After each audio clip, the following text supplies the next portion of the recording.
छत्तीसगढ़ में मिशन 23 का आगाज हो चुका है। बीजेपी और कांग्रेस चुनावी जीत की तैयारी में जुटी है।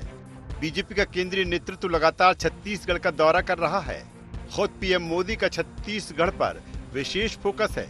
यही वजह है कि पीएम मोदी एक बार फिर छत्तीसगढ़ पहुंचे, जहां उन्होंने बस्तर में आम सभा को संबोधित करते हुए राज्य की भूपेश सरकार सहित कांग्रेस को आड़े हाथ लिया। पीएम मोदी ने कहा कि बीजेपी सरकार ने राशन की दुकानों में मुफ्त में नमक देना शुरू किया, तब भ्रष्टाचार रुका। 2014 से पहले अखबारों में घोटाले के समाचार छाए रहते थे। आज घोटालों की नहीं, भारत के नाम की चर्चा होती है। कांग्रेस ने लोकतंत्र को लूटतंत्र और प्रजातंत्र को परिवार तंत्र बना दिया है। छत्तीसगढ़ में पीएससी घोटाले पर पीएम ने कहा कि पीएससी में अपने बच्चों को सेट कर छत्तीसगढ़ के असली बेटों का हक छीन लिया। ये आज के नौजवानों को मैं बताता हूं, चिरौंजी जैसे बहुमूल्य वन उत्पाद हमारे आदिवासी परिवार इकट्ठा करते थे, बोरा बोरा लेकर हाट बाजार पहुंचते थे। वहां उन्हें 2-4 किलो नमक देकर ही ठगा जाता था। ये तो भाजपा सरकार है कि जिसने राशन की दुकानों में मुफ्त में नमक देना शुरू किया, तब जाकर कांग्रेस का ये शोषण बंद हुआ। 2014 से पहले दिल्ली में जो सरकार थी ना, अखबारों में बड़े बड़े घोटाले छाए रहते थे। लाखों करोड़ों के घोटाले, यही खबरें होती थी और पूरी दुनिया में हमारे देश का नाम पूरी तरह बदनाम करके रखा। इनके भ्रष्टाचार के सबसे बड़े भुक्तभोगी मेरे नौजवान हैं, मेरे बस्तर के लोग हैं। कांग्रेस ने युवाओं को नौकरी का वादा दिया था, लेकिन नौजवानों की नौकरी में ही घोटाला कर दिया।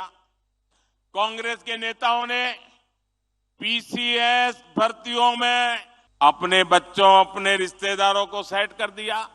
इनकी पार्टी तो राजनीति में भी अपने ही बच्चों को सेट करती है और नौकरियों में भी यही करती है।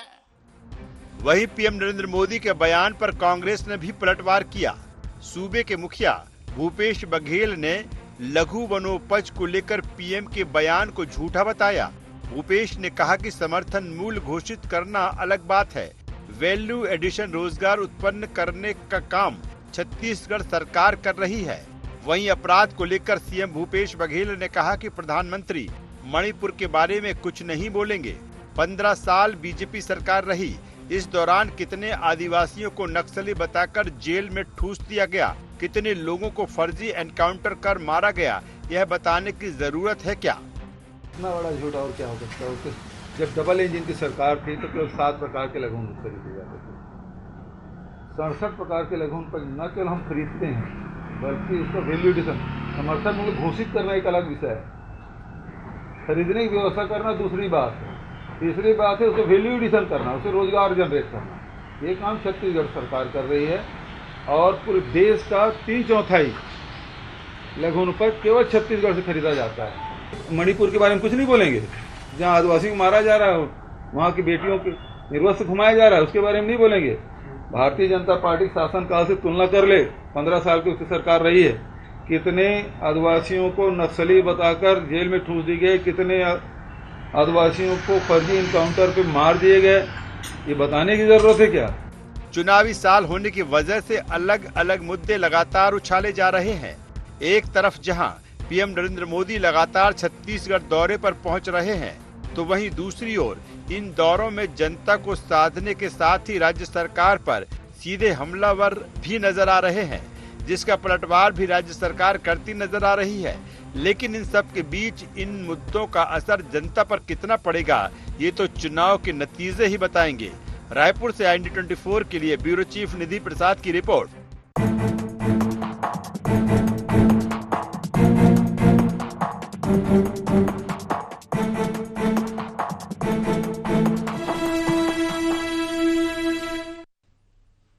नमस्कार, जय जोहार गुहार। छत्तीसगढ़ में आप सभी का स्वागत है। मैं हूं आपके साथ दिव्यांशु जोशी। तो छत्तीसगढ़ में मिशन 23 का चुनावी संग्राम जीतने के लिए बीजेपी और कांग्रेस दोनों ने ही पूरी ताकत झोंकती है। दोनों ही दलों के केंद्रीय नेतृत्व का छत्तीसगढ़ पर फोकस है। पीएम मोदी एक बार फिर से छत्तीसगढ़ पहुंचे, जहां उन्होंने राज्य की भूपेश सरकार पर जमकर निशाना साधा। तो वहीं कांग्रेस ने भी पीएम मोदी के बयान पर पलटवार किया है। आज इसी विषय को लेकर के हम चर्चा करेंगे, लेकिन चर्चा करने से पहले जान लेते हैं क्या है आज के गुहार पॉइंट्स। बीजेपी की चुनावी गाइडलाइन तय कर गए क्या पीएम मोदी? चुनाव में परिवारवाद और भ्रष्टाचार पर होगा बीजेपी का फोकस। छत्तीसगढ़ में मोदी बनाम भूपेश होगी चुनावी लड़ाई। पीएम मोदी के सहारे कांग्रेस का मुकाबला क्या कर पाएगी बीजेपी? तो आज का दिन बस्तर वासियों के लिए बेहद ही खास था, क्योंकि खुद प्रधानमंत्री मोदी वहां पर थे। वहां पहुंचकर के उन्होंने कई तरह की विकास परियोजनाओं का लोकार्पण किया, नगरनार स्टील प्लांट की सौगात दी, बहुत सारी सौगातें भी दी, लेकिन साथ साथ में कुछ ऐसी सियासी बयानबाजी भी वो कर गए जिस वजह से जो सियासी पारा है वो हाई हो गया है। चर्चा को विस्तार देते हैं। चर्चा को विस्तार देने के लिए हमारे साथ तीन खास मेहमान जुड़ रहे हैं। एक एक करके उनका आपका परिचय करवा देते हैं। हमारे साथ चर्चा में जुड़ रहे हैं सुनील चौधरी जी, जो कि बीजेपी प्रवक्ता हैं। साथ ही साथ हमारे साथ जुड़ रहे हैं प्रकाश मणि वैष्णव जी, जो कि कांग्रेस प्रवक्ता हैं। और हमारे साथ जुड़ रहे हैं के शर्मा जी, जो कि वरिष्ठ पत्रकार हैं। आप तीनों मेहमानों का बहुत बहुत स्वागत है IND24 में। सबसे पहले मैं शुरुआत करना चाहूंगा के शर्मा जी से। शर्मा जी, क्या ये कहा जाए कि पीएम मोदी बीजेपी की चुनावी गाइडलाइन तय करके गए हैं? शर्मा जी।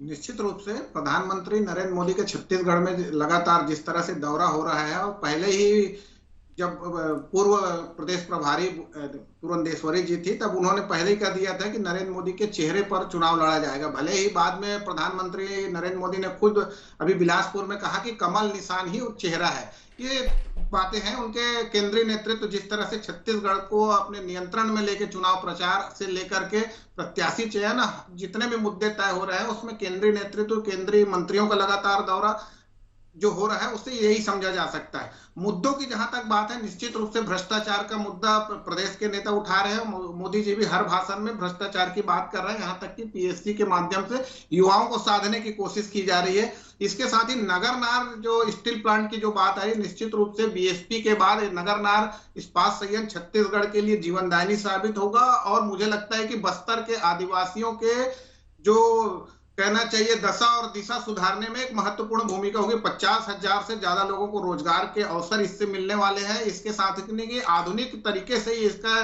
निर्माण हुआ है, जिसमें लम्स के अतिरिक्त छोटे छोटे जो मतलब डस्ट का उपयोग करते हुए यहाँ पे हार्ट रोल क्वाइल का निर्माण यहाँ पे होगा। तो ये एक बड़ी बात है। निजीकरण को लेकर आज जिस तरह से कांग्रेस ने वहां विरोध प्रदर्शन किया, सर्व आदिवासी समाज का यह आह्वान था, तो ये बंद का कितना असर हुआ, लेकिन ये तय है कि कांग्रेस और भाजपा दोनों ही निजीकरण का विरोध करते रहे हैं। और आगे भविष्य में क्या होता है, जो आज प्रधानमंत्री ने कहा, तो फिलहाल तो ये लग रहा है कि निजीकरण अभी नहीं होगा, क्योंकि उन्होंने कहा कि ये बस्तर के आदिवासियों का है। तो इसका तात्पर्य है कि निर्णय बस्तर के आदिवासियों के पक्ष में होगा। वहां के लोगों को रोजगार अवसर इसमें कितना मिल पाता है, प्रशिक्षण की क्या व्यवस्था होती है, कि केवल मजदूरी ही आदिवासी वहां के करेंगे, ये तमाम प्रकार की बातें आगे आएगी। लेकिन वनोपज खरीदी की भी एक बात आई है कि 65% के वनोपज खरीदी को भूपेश सरकार जो है अपनी एक बड़ी उपलब्धि के रूप में पेश कर रहे थे, जिसको आज प्रधानमंत्री ने कहा कि 90 प्रकार के वनोपज के हमने समर्थन मूल्य तय किया। ये एक और बात आ गई जी। इसके साथ ही जो सामाजिक सर्वेक्षण को लेकर बात आ रही, छत्तीसगढ़ में भी एक मुद्दा है, क्योंकि एक सर्वे के आधार पर 47,000 लोगों को आवास देने का निर्णय मुख्यमंत्री आवास योजना के तहत भूपेश सरकार ने किया है। और आरक्षण 27% पिछड़े वर्ग के आरक्षण की राजनीति अलग चली रही है, क्योंकि 76% आरक्षण का मुद्दा राजभवन में पेंडिंग है।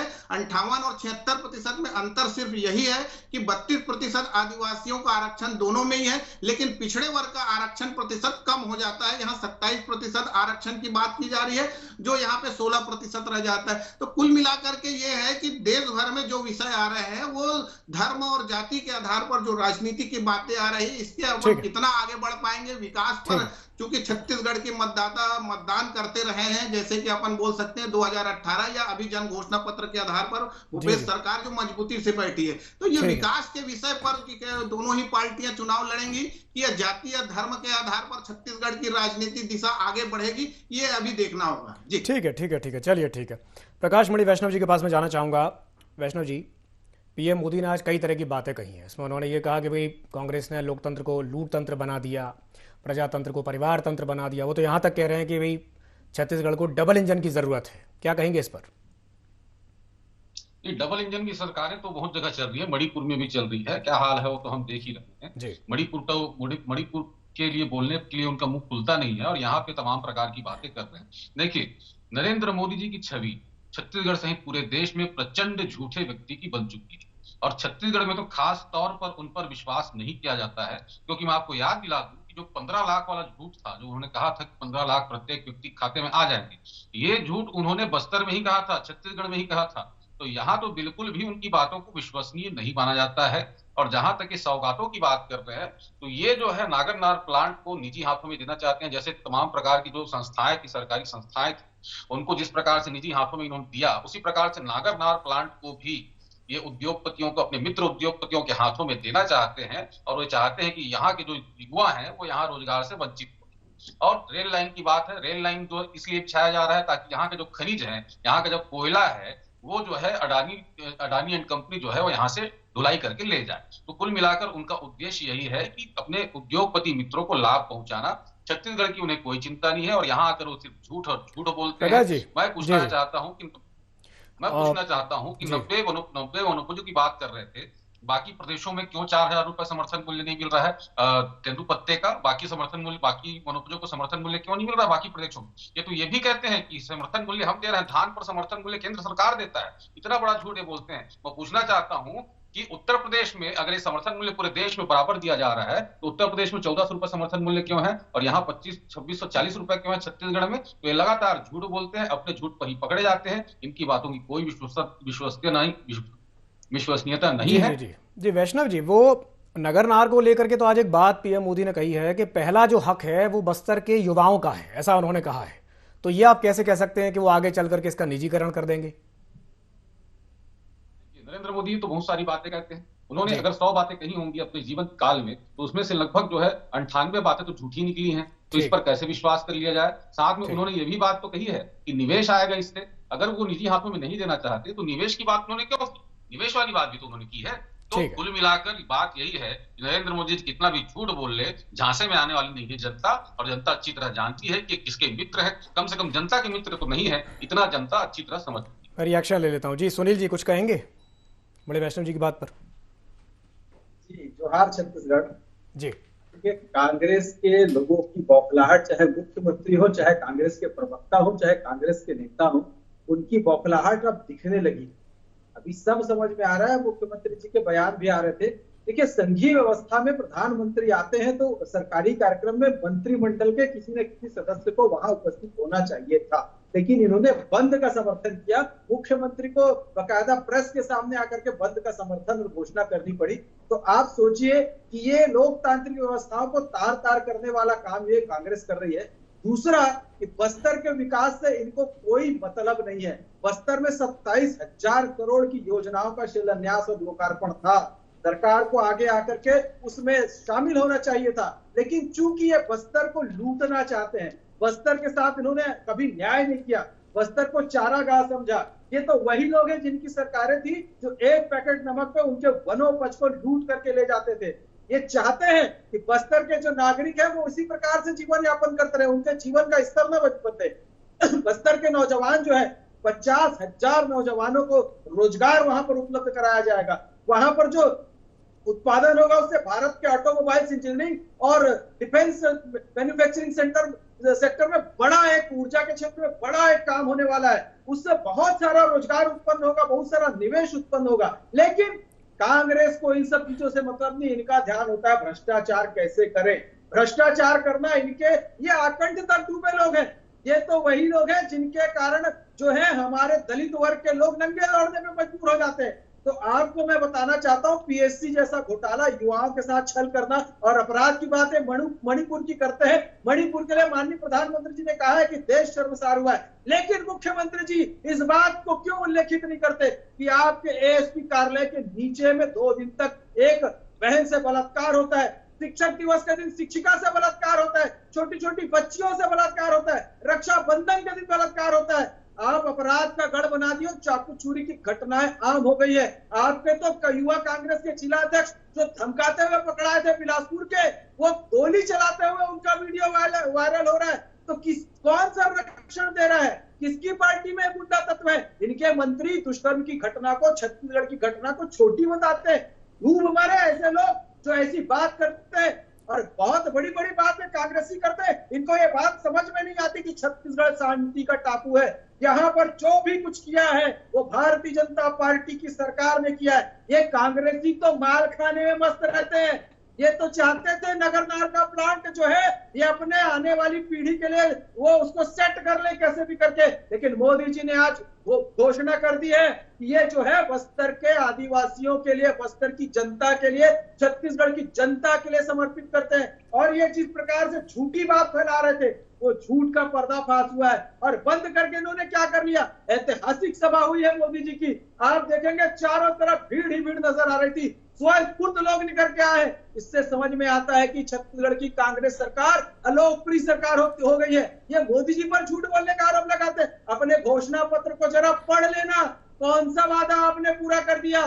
316 वादे किए थे और बड़ी शर्म की बात है कि इन्होंने कोई वादा पूरा नहीं किया है। ये केवल वादों के नाम पर पोस्टर लगाते हैं। इनका विकास पोस्टर में नजर आता है, इनकी बातें पोस्टर में नजर आती है और जो छत्तीसगढ़ की गाड़ी कमाई है कांग्रेस नेताओं की तिजोरी में नजर आती है। तो ये कांग्रेस के लोगों को नैतिक आधार पर बोलने का अधिकार नहीं है। छत्तीसगढ़ को लूटने वाले लोग, छत्तीसगढ़ को बर्बाद करने वाले लोग 5 साल में छत्तीसगढ़ बर्बादी की कगार में पहुंचे। चलिए ठीक है, मैं प्रकाश जी के पास वापस आऊंगा, लेकिन उससे पहले एक सवाल थोड़ा शर्मा जी से करना चाहूंगा। शर्मा जी, थोड़ा सा बस्तर की बात कर लेते हैं। जो बात अभी थोड़ी देर पहले सुनील जी कह रहे थे कि ऐतिहासिक इस बार कार्यक्रम हुआ है और भीड़ देखने को मिली है। बड़ा सवाल यही है कि क्या ये भीड़ वोट में कन्वर्ट हो पाएगी? क्योंकि बस्तर की अगर बात करें तो जो 12 की 12 सीटें हैं फिलहाल कांग्रेस के पास है। 2003 और 2008 में बीजेपी की स्थिति बहुत अच्छी थी, इससे इनकार नहीं किया जा सकता, लेकिन 2013 में परिदृश्य बदल गया। बीजेपी 4 सीटों पर सिमटी और 2018 में तो 11 सीटें कांग्रेस ले गई और उसके बाद वो जो एक भीमा मंडावी के साथ जो केस हुआ था जिसमें वो नहीं रहे और उसके बाद जब उपचुनाव हुआ तो वो सीट भी कांग्रेस के खाते में चलेगी। तो अभी फिलहाल स्थिति यह है कि 12 की 12 सीटें कांग्रेस के पास है। तो कहीं ना कहीं कहा जा सकता है कि बीजेपी के लिए चुनौती बहुत बड़ी है बस्तर में। शर्मा जी।